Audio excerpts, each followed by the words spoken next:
నెలకి 50,000 నుండి 60,000 ఆదాయం రన్ టైలర్ యాప్లో ఆర్డర్ కంప్లీట్ చేసి పేమెంట్ పొందండి. సో ఈ సినిమా సింగిల్ స్క్రీన్స్కి ఎలాంటి ఫీడ్ ఇవ్వబోతుంది అంటే చాలా రోజుల తర్వాత ఒక మాస్ ఎంటర్టైనర్ రాబోతుంది. మాస్ యాక్షన్ థ్రిల్లర్ కానీ సెంటిమెంట్ కానీ అన్ని ఎమోషన్స్ ఉన్నాయి. అంటే కొన్ని సినిమాలు కొన్ని మల్టీప్లెక్స్కి మాత్రమే పరిమితం అవుతున్నాయి. నో, ఇది యూనివర్సల్ ఫిలిం. ఏబిసి సింగిల్ స్క్రీన్సే కాదు, డిస్ట్రిక్ట్స్లో కానీ, బి సెంటర్స్లో కానీ, సి సెంటర్లో కూడా క్లియర్గా అర్థమయ్యే ఒక action thriller film. And brother and sister emotion అనేది యూనివర్సల్ ఎమోషన్. అంటే ఇప్పుడు చాలా చోట్ల సింగిల్ స్క్రీన్ థియేటర్లు మూతపడుతున్నాయి. ఎక్కువ సింగిల్ స్క్రీన్ థియేటర్లన్నీ ఫంక్షన్ హాల్గా మారిపోతున్నాయి. ఇలా అంటున్నారు సార్. ఇలా అంటే కొన్ని సినిమాలు మళ్ళీ సింగిల్ స్క్రీన్కి పూర్వవైభవం తీసుకొస్తాయి అన్నట్లు. ఇది అలాంటి కోవలకు చెందుతుంది. డెఫినెట్గా ఇప్పుడు థియేటర్కి ఆడియన్స్ను తీసుకురాగలిగితే సో ఇలాంటి సినిమా ఎక్స్పీరియన్స్ ఇస్తుంది ఆడియన్స్. ఇప్పుడు మా ఛాలెంజ్ అంటే అదే. ఓకే, తమ్ముడు సినిమా నేను ఫ్రైడే రోజు ఎన్ని థియేటర్లు ఫుల్ చేయగలుగుతా అనేది నా ఛాలెంజ్. వరల్డ్ వైడ్గా నేను ఎన్ని థియేటర్లు ఫుల్ చేయగలుగుతా. ఫుల్ చేస్తే నా వర్క్ అయినట్టే. ఓకే, ఎందుకంటే వన్స్ ఆడియన్స్ థియేటర్కి వస్తే ఈ సినిమా ఎక్స్పీరియన్స్తో బయటకు వచ్చినప్పుడు ఒక వావ్ అనే ఫ్యాక్టర్తో బయటకు వస్తాడు. చాలా మూమెంట్స్ అంటే ఒక సెకండ్ హాఫ్లో ఫస్ట్ హాఫ్ గుడ్ వెళ్తూ గుడ్ ఇంటర్వెల్ ఒక హై ఇచ్చిన తర్వాత సెకండ్ హాఫ్లో 45-50 మినిట్స్ థియేటర్ ఇలా వైబ్లో ఉంటుందని నేను నమ్ముతున్నాను. అంటే ఒక వావ్ ఓ ఓ ఓ అలా ఆ రియాక్షన్స్ ఉంటాయి. అవి ఉన్నప్పుడు న్యాచురల్గా మౌత్ టాక్ వెళ్ళిపోద్ది. సో అన్ని థియేటర్లకి జనాలు వస్తారు. అండ్ మేము ఎక్కడ కూడా టికెట్ రేట్లు పెంచట్లేదు. అంత నార్మల్గా చేసి ముందు ఆడియన్ని ఫుట్ఫాల్ పెంచాలి అనేది ఐడియా మీదే చేస్తున్నాం. అంటే మార్నింగ్ షో సినిమా రిలీజ్ అయిన తర్వాత మీకు ఫస్ట్ అంటే ఒక జెన్యూన్ టాక్ మీరు ఎక్కడి నుంచి తీసుకుంటారు, ఎవరి నుంచి తెలుసుకుంటారు సార్? అంటే ఆడియన్స్ రెస్పాన్స్ నుంచా, లేకపోతే ఎక్కడి నుంచి మీరు అంటే మీరు మీ డిస్ట్రిబ్యూటర్లు ఫోన్ చేసి చెప్తారా? బేసిక్గా ఏమవుతుందంటే ఫస్ట్ నాకు ఇప్పుడు ఓవర్సీస్లో ఇక్కడ అయిపోకంటే ముందు షోస్ పడతాయి. ఓవర్సీస్ నుంచి నాకు 3-4 కాల్స్ ఉంటాయి ఒరిజినల్గా నాకు జెన్యూన్గా చెప్పేవాళ్ళు. So overseas audience mind set కొంచెం క్లాస్ సైడ్ ఉంటుంది. Okay, majority of the films. So వాళ్ళ తర్వాత నేను ప్రసాద్ ఐమాక్స్కి వెళ్ళి మీరు కూడా కంపల్సరీ అక్కడ మెట్ల దగ్గర డోర్ దగ్గర నిలబడి నేను ఆడియన్స్ని అబ్జర్వ్ చేస్తాను. ఎందుకు అబ్జర్వ్ చేస్తాను? నేను ఆల్రెడీ సినిమా చూసేసి ఉంటాను. నేను ఎక్కడెక్కడైతే వర్క్ అవుతుందా, ఆడియన్స్ బోర్ ఫీల్ అవుతుందా, కనెక్ట్ అవుతుందా లేదా తెలిసిపోద్ది.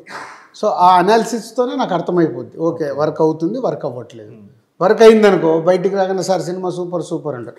మనతో మాట్లాడకుండా వెళ్ళిపోతారంటే వర్కౌట్ అవ్వట్లేదు అని సింపుల్ ఫార్ములా. సార్ మామూలు ఇప్పుడు గద్దర్ అవార్డ్స్ చాలా సంవత్సరాల తర్వాత అంటే ఒక ఆర్టిస్ట్కి కానీ టెక్నీషియన్ కానీ ఒక అవార్డు అనేది చాలా ప్రోత్సాహకం. డెఫినెట్గా వాళ్ళు ఎనర్జీ నింపుతుంది. చాలా సంవత్సరాల నుంచి అది లేని ఒక అవార్డుని ఒక కొత్తగా ఈ గవర్నమెంట్ వచ్చిన తర్వాత మీరు ఒక బాధ్యతలు తీసుకొని ఈ అవార్డు ఫంక్షన్ చాలా గ్రాండ్గా చేశారు. చాలా మంచి అప్లాజ్ వచ్చింది. చాలా అంటే ఒక కార్పొరేట్ స్థాయిలో ఒక గవర్నమెంట్ అవార్డ్స్ ఫంక్షన్ జరగటం అనేది. కానీ కొన్ని విమర్శలు కూడా వచ్చేసారు. అంటే ఇలాంటిది ఒక పెద్ద జరిగినప్పుడు డెఫినెట్గా అంటే నిజంగా ఇదేంటంటే గవర్నమెంట్ ప్రభుత్వ అవార్డుల ఫంక్షన్ కాబట్టి కొన్ని ప్రోటోకాల్స్ ఉంటాయి. వీటి వల్ల కొన్ని విమర్శలు కూడా వచ్చేసారు. వీటి పట్ల మీ స్పందన ఏంటి సార్? అంటే ఏంటి అసలు మీరు అలాంటిది ఎలా స్వీకరించారు? ఇప్పుడు ఫస్ట్ బేసిక్గా నా సిస్టమ్ ఏంటంటే 51% గుడ్, 49% నెగిటివ్. బట్ దీనికి 80% పాజిటివ్ ఉంది. నేను ఇక్కడే ఫిక్స్ కాబట్టి 80% ఉన్నప్పుడు నేను ఎక్స్ట్రాడినరీ సక్సెస్. అంతే 100%. 51% పాజిటివ్గా ఉంటే చాలు. ఎందుకంటే ఈరోజు మన ఇంట్లోనే ఒక ఫంక్షన్ చేస్తాం, మన చుట్టాలందరినీ పిలుస్తాం. అందరు సాటిస్ఫై అవుతారా? అవ్వరు. ఇంపాసిబుల్. ఎవరు ఏదో వంక పెట్టేసి వెళ్తారు. మనం ఇల్లు కట్టుకుంటాం, ఇల్లు చూపిస్తాం, అరే ఈ బెడ్రూమ్లో ఇది పెట్టకుండా ఉంటే బాగుండు. అలాగ అవసరం లేదు. అది బెడ్రూమ్లో ఉండేది నేను, మనకేం కావాలో నాకు తెలుసు.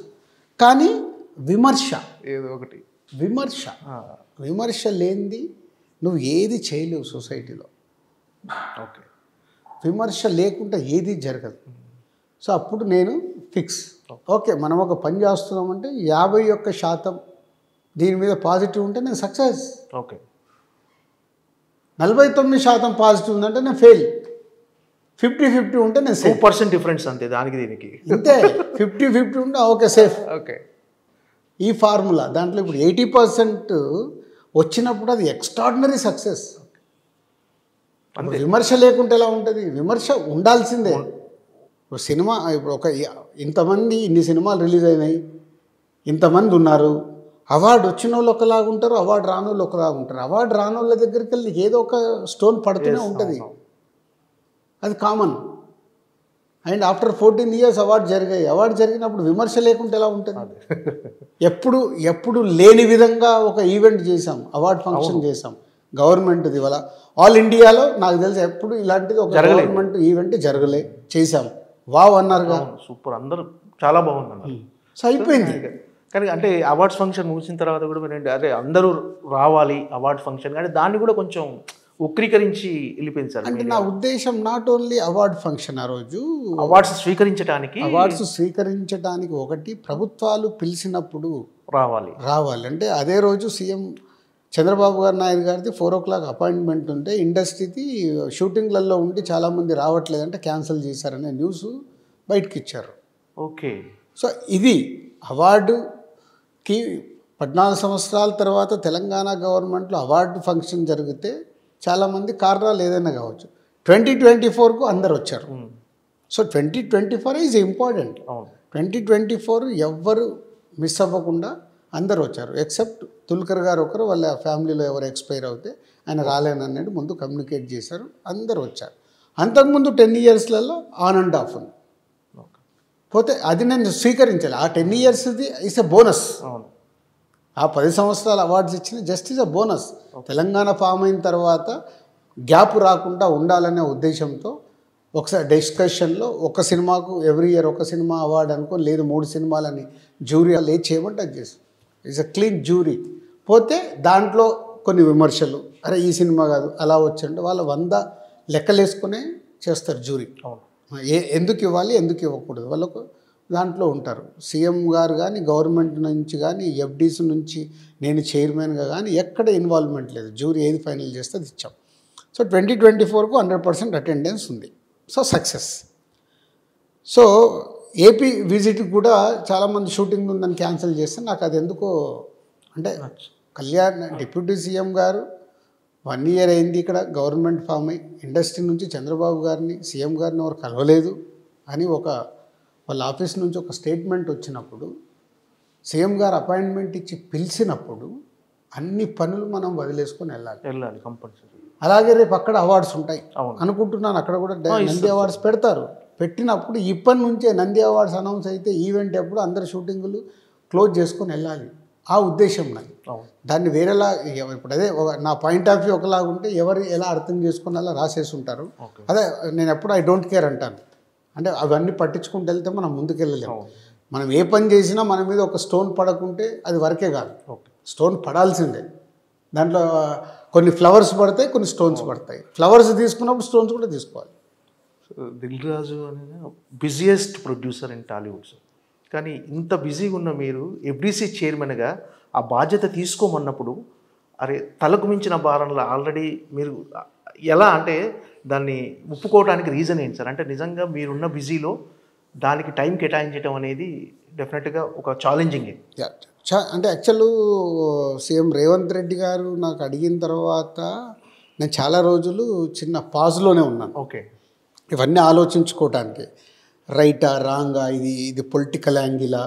సో సీఎం గారేమో లేదు నాకు సినిమా ఇండస్ట్రీకి గవర్నమెంట్కి ఒక బ్రిడ్జ్ లాగా ఉండాలి నువ్వు, ఎందుకంటే తెలంగాణ నుంచి your the Telangana person and ఇండస్ట్రీలో నీకు one of the important role play చేస్తున్నావు. సో నువ్వు ఉంటే సో ఏ గ్యాప్స్ రాకుండా ఉంటాయి. అండ్ హైదరాబాద్ని ఫిలిం హబ్లాగా చేయాలి. ఈ రెండే నాకు సీఎం గారు చెప్పినాయి. సో ఫిలిం హబ్లాగా చేయాలంటే నీలాంటి వాళ్ళు ఉన్నప్పుడే ఇది జరుగుద్ది.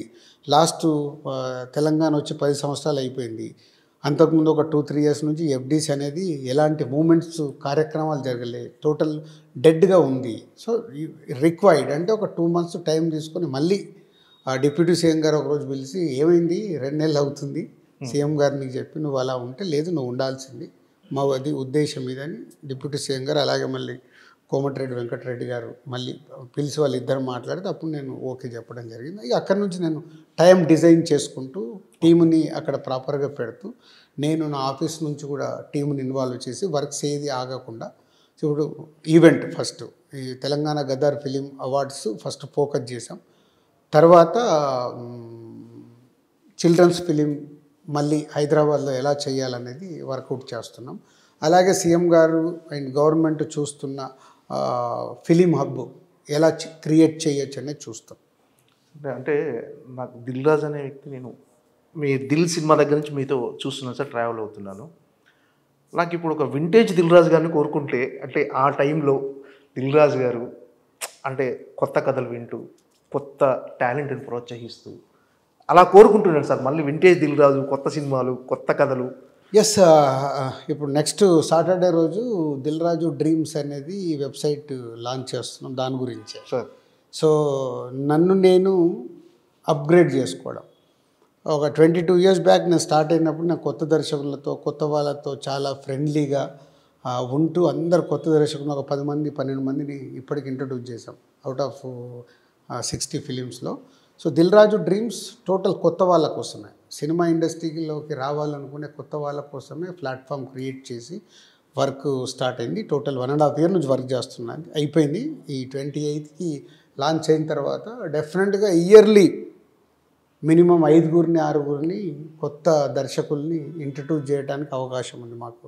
అది వర్క్ చేస్తున్నాం. అలాగే not only directors, writers, technicians, హీరోలుగా, హీరోయిన్స్గా, యాక్టర్స్గా, ఈవెన్ ప్రొడ్యూసర్స్గా రావాలనుకునే వాళ్ళకు కూడా అది ప్లాట్ఫామ్ క్రియేట్ చేస్తుంది. సో డబ్బు ఉంటుంది, ప్రొడ్యూస్ చేయాలి, బట్ వాళ్ళకి రూట్ ఉండదు. ఓకే. సో ఇక్కడ నుంచి ఒక రూట్ మ్యాప్ ఇస్తాం. ఓకే. నువ్వు ప్రొడ్యూస్ చేయాలనుకుంటే నీ బడ్జెట్ ఏంటి, నువ్వు తీసుకున్న సబ్జెక్ట్ అది వర్క్ అవుద్దా కాదా, అది ఫైనల్ డెసిషన్ వాళ్ళదే, కానీ ఒక గైడెన్స్ ఇవ్వాలనే దానికే అది ఒకటి వర్కౌట్ చేసి చేస్తాం.